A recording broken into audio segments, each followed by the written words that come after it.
Anyone else craving some baklava?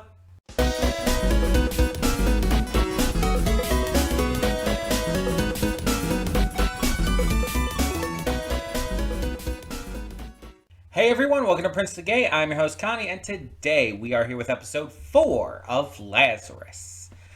And this has been going really good so far. Like, the mystery is very compelling, the characters are interesting and get more development as we go on. We have some queer representation already, which is fantastic and pretty quick. Watanabe is not wasting any time on this one. But we've got a lot of notable progressive ideals already thrown in this from the start. So it's not a huge surprise. It's just I wasn't expecting it, in episode 3. Um I don't know where this is going to go at all. I'm very excited to see more from these characters and to learn more about them, their pasts, their just connections to all of this, their connections to Hapna, and how all of this is going to go down. Because I believe this is just a single season series like Carol and Tuesday, so they've really got to keep on the ball. And I think Watanabe will make that work exceptionally well. So we're not going to waste any more time. We're going to get into this and see which characters we focus on this time, what kind of stories we get, what kind of mysteries are added or resolved. Let's find out. Hold up just a sec. Before you click that link down in the description below to get to today's video, I want to remind you of all the awesome content we have both on this channel and the Princess of Gaming channel. Let's check it out.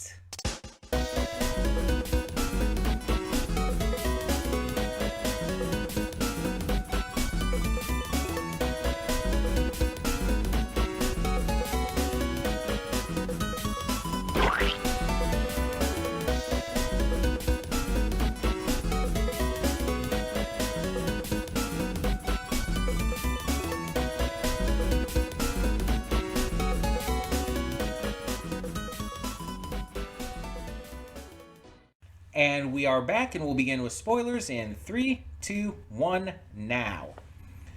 So, first off, I want to apologize for the issues that were happening. I don't know what the heck was going on. Like I said, I had been recording the Zatoichi movie reaction before this, and I was having no troubles with that. But for some reason, um, this just started giving me a bunch of lagging and freezing issues. I don't even know how it was showing for you guys compared to me. But like from my end, it's like OBS was like just freezing and lagging like crazy. And so I had to close down Opera, my browser, in order to be able to have it go steadily from there.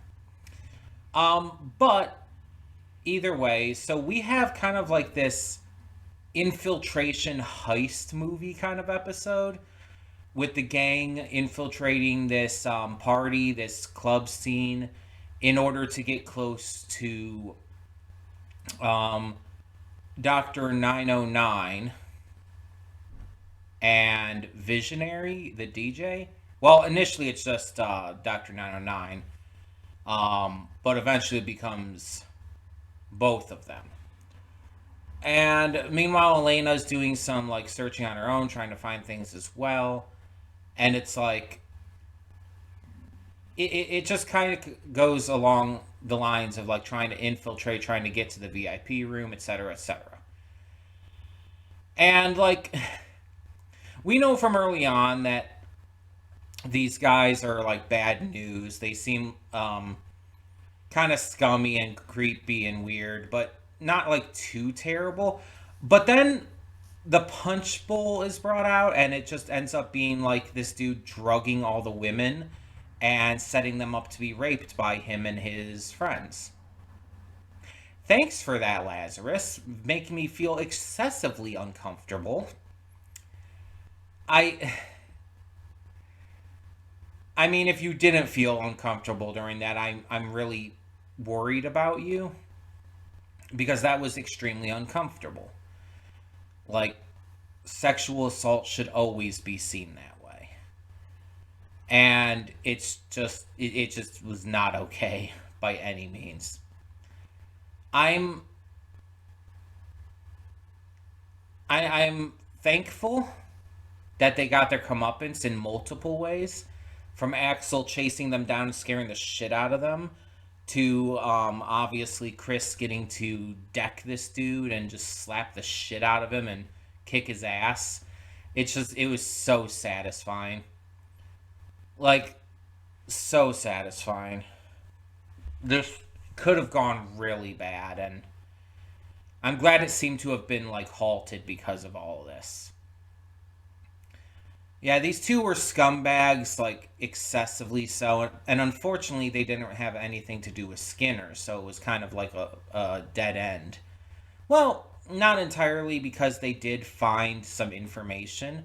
The pharmaceutical company that Visionary hacked into ended up being ended up knowing about this information about Hapna's dangerous nature well before. So it's likely the pharmaceutical company was working for Skinner, or at least figured something out.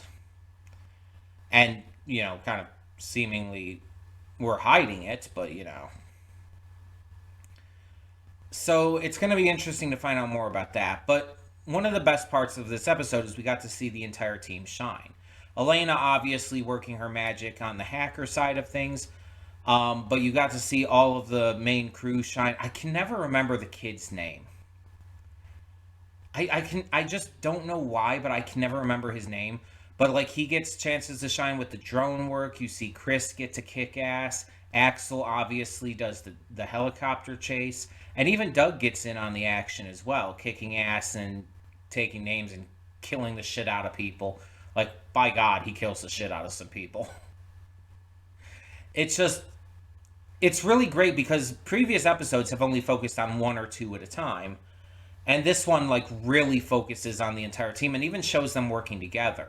The scene where, like, Axel and Chris are fighting together and, like, swing each other around, and, like, the way Axel will, like, hold her arm and, like, guide her shots and stuff, pull her in a certain direction and everything, and they'll swing around each other. It's so good. That was such a good scene because they were working entirely in tandem. There was absolutely no concern. Like, Chris was never like getting upset or like yelling or like saying like, what are you doing, with him pulling her a certain way. She understood what he was doing and she worked with it, and she did the same for him. They were so in sync, it's not funny. It is like crazy how in sync they were. um I also just really love, obviously, the animation and everything in this episode. um there was some fun comedy bits and all, and yeah, I just dig the entire vibe of it. It had like this really cool feeling, and really stood out compared to previous episodes. Um, and it didn't help that all of them looked damn good. Our main three there, Axel, Doug, and Chris, all looked super hot. And the kid was pulling off the look too, though things definitely got a little awkward there, considering, he's a kid. Having to pretend to be like with Doug for a bit was super awkward for a number of reasons, but especially because of that. And then, like, having to deal with these assholes flirting with him and the shit that Visionary was saying, like, Jesus, that was gross as fuck. There was a lot of ick in this episode. A lot of ick. I did really find it funny though, like when they're trying to escape Axel and they're like, Sam is like hitting the helicopter, telling it like, "Follow my orders. I tell you, ram into this dude." It's like, I'm not programmed to do that, and it's like, I'm your boss. Do what I say. It's like, I refuse. It's like, what? That's so funny. Like, the AI of his helicopter has its own will, and that's really funny to me. There was a lot of talk of AI in this episode. And it's just like, yeah, that sounds about right. These two idiots using AI for everything. It's like, Jesus fuck. Using AI for all of the work that they do with the stocks, using AI for like all the DJ stuff. And it's like, my God. The sad thing is, we're unfortunately heading towards a world where that kind of thing is going to happen, or at least more often. Because as much as AI should have been just a passing fad, it unfortunately hasn't been. And I'm talking like generative AI and stuff. I'm not talking like AI being used for like good stuff, like medical technology and studies and whatnot. I'm talking like the AI that is used to, replace people's jobs and shit and steal people's work. That kind of AI. Unfortunately, it's becoming way more common than it should have any right or ability to, but, you know. Again, AI can be used for good things. I mean, AI has been used in, like, video games forever. But it's used in, obviously, stuff like medical technology and stuff like that. Science and studies. And that's the kind of stuff it should be used for. Not generating art that just steals from people. It's like, it's ridiculous. So yeah. This was a really good episode. Um Making me simp for kind of all three of those characters is pretty fun too. Like, Chris was the hottest though. She absolutely was. But Doug really pulled off that suit well. Like, Doug is an attractive man. He's pretty cute. And Axel's got that, like, standard attractiveness, standard main character attractiveness. Nothing like amazing. Nothing. He's not like excessively my type, but I mean, he's definitely attractive. But I actually find Chris and Doug to be the more attractive ones in this, personally. Um, but Chris's outfit was like just really damn pretty. I wish I could pull off an outfit like that. Um, don't think I could though. Don't think I could. But yeah, I really enjoyed this. Can't wait to see where this continues to go. But let me know your thoughts down in the comments below. So thank you so much as always for tuning in. I'm Connie and I'm signing off. See y'all next time.